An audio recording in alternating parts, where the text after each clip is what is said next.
Today we're going to talk really quickly about the LeverCraft Ultra grinder and its alignment. This is a really simple procedure to check, and it does not require the removal of the upper carrier, any burrs, no markers or Sharpies or anything like that.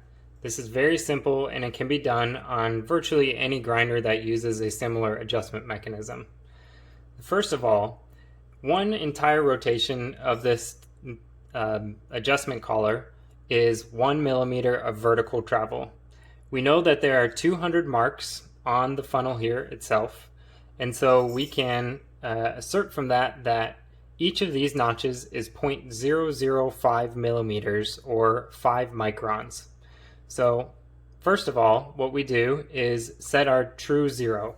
True zero means you're setting your grinder to be as locked as tightly as possible to the point where this adjustment mechanism cannot move anymore. At that point, we then know that the burrs are totally locked, they're completely touching, and there's no way for us to move the lower burr carrier or rotate it whatsoever. Then what we do is we back out the dial, turn the grinder on, and then we slowly move the dial in until we get very light touch. You want to do that at a very low RPM to avoid damaging the burrs, but this gives you a really great idea on exactly what your alignment is, and it gives you a number that you can use for future reference, and it also allows you to compare against other grinders if you know how much an entire rotation is on that alignment or adjustment funnel. So let's go ahead and I'll show you how I test alignment on this particular grinder. So first, with the grinder off, we're going to go ahead and we're going to turn this dial as hard as we possibly can to total lock. Now, because we have a rubber adjustment here, we can just move this a little bit to make sure that it is totally locked. There's some double-sided tape on the back of this, but I have not put it on there.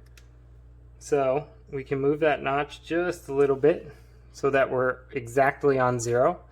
And now what we're going to do is we're going to turn the grinder out just a little bit, making sure that the rubber band doesn't move. And then we're going to go ahead and turn the grinder on. Once the grinder is on, then we can go ahead and start to adjust down very, very slowly until we hear our first touches.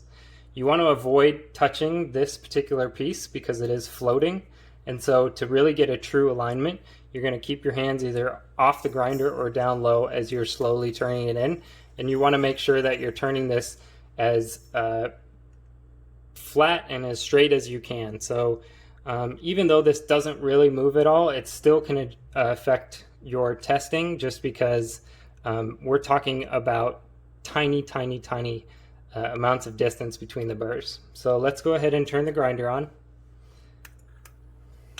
And as we tighten this up, we're going to wait until we hear some noise. So I'm hearing our first touches right at about 0.75, or actually about 0.7. The camera is a little bit off there. But now I know that from 0, which is total lock, to burr touch, we're at 0.7. And we can simply just multiply 0.0005 by 0.7, or by 7, since there's 7 notches. And that means that this grinder is aligned to 35 microns.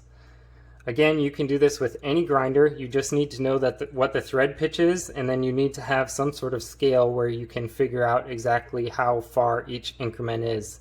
But it's a fairly simple procedure, and it's a really easy way to check alignment for your grinder.